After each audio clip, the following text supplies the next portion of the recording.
This is my standing up from ruku'. What should I do now? I should go for sujood. Now for sujood, there are two ways, a different of opinion among scholars. Should I land first on my knees or should I land first on my hands? It's an issue of dispute. And the reason of that is the hadith of the Prophet ﷺ, when he said that one should not go down like a camel does when the camel wants to sit. Rather, he should put his hands first before his knees. And understanding whether the hands of a camel are their elbows or the knees in his feet, it's an issue of dispute. Either way is okay, inshallah. So, however you feel comfortable with, you should do it. I personally, due to age, due to praying on marble or stones, whenever there are pebbles in the ground, if you land from the standing position on your knees, would surely injure yourself one way or the other. For elders, it's difficult to go on their knees, especially if they have knee problems. It's always best to go first on the hand. It's like a shock absorber. It absorbs the fall itself. It eases the pressure on and the weight on the knees. So how to do this?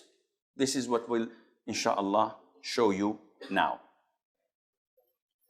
So, in order to do sujood, you will find that I'll take my glasses. Now I can't see you, but alhamdulillah, you can see me. Why do you take your glasses off, Sheikh?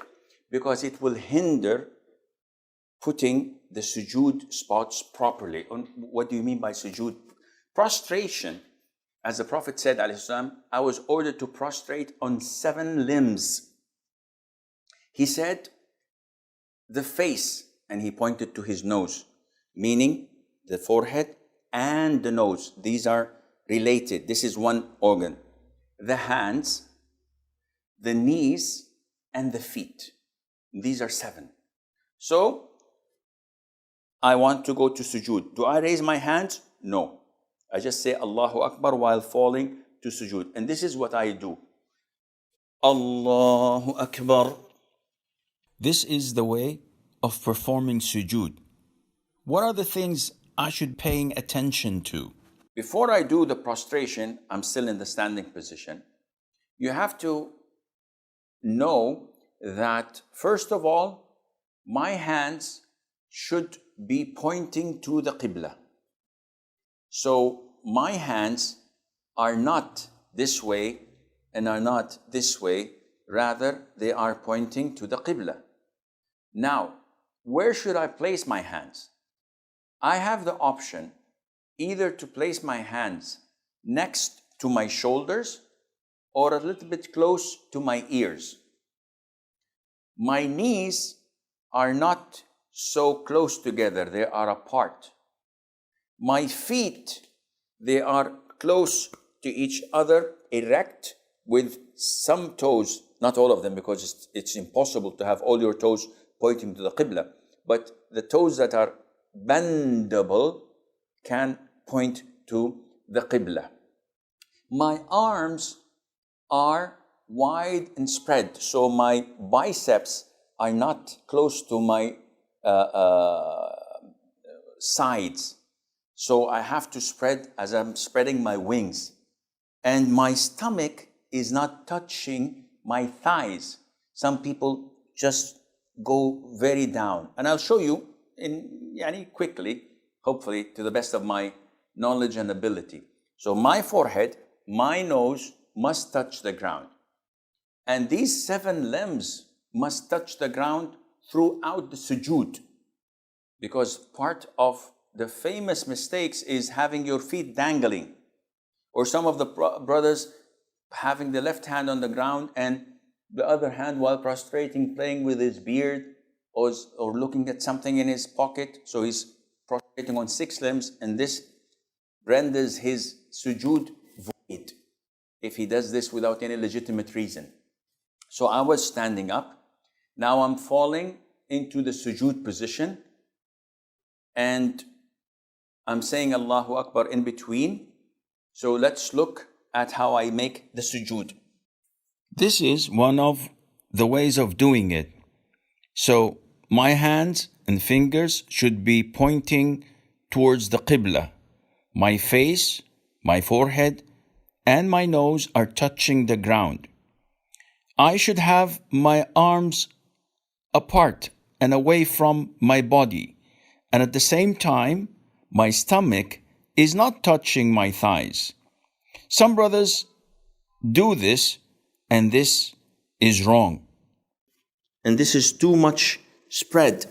So the appropriate way is either having my hands next to my ears or to my shoulders. I can have this one here, and I can have this one here. Look at my feet. They are touched together, not far away. They are touched together with my toes bent towards the Qibla as much as possible. Now, if I'm praying next to people, to my right and to my left, if I do this, I'm going to annoy them and maybe harm them. So it is permissible when you are in a tight position to put your elbows on your thighs or inside. What is haram and prohibited is to do this. This is prohibited, which I have my forearms on the ground like a dog. And the Prophet said that this is totally prohibited. What should I say when I'm prostrating? Subhana Rabbi al-A'la. Subhana Rabbi al-A'la wa bihamdih. Sabbuhun qaddusun Rabbul malaikati wal ruh. So many du'as. The minimum requirement, Subhana Rabbi al-A'la. Can I make dua? Go ahead, make dua. As much as I want, as much as you want. Oh Allah, pay my debts. Oh Allah, guide my children. Oh Allah, guide my wife. Oh Allah, get me a second wife. Oh Allah, grant me health. Whatever. In Arabic. Sheikh, I'm non-Arab and I can't say it in Arabic. No problem, say it in your own language. Oh, this is interesting. Yes, the closest you are is when you are in sujood position. So if I'm in my sujood position and I would like to sit between the two prostrations, I say, Allahu Akbar. And I sit on my left foot. This is called iftirash. And I erect my right foot with as many possible toes towards the Qibla. My hands are on my thighs and my knees. So it's in between. The area is possible. You don't have to do this. You don't have to do this. It's here. Sit normally. Don't be so technical. Sometimes people are so technical, they forget the prayer, they forget what you're reciting, and just think, oh, am I doing this right? Am I doing this wrong? Be natural.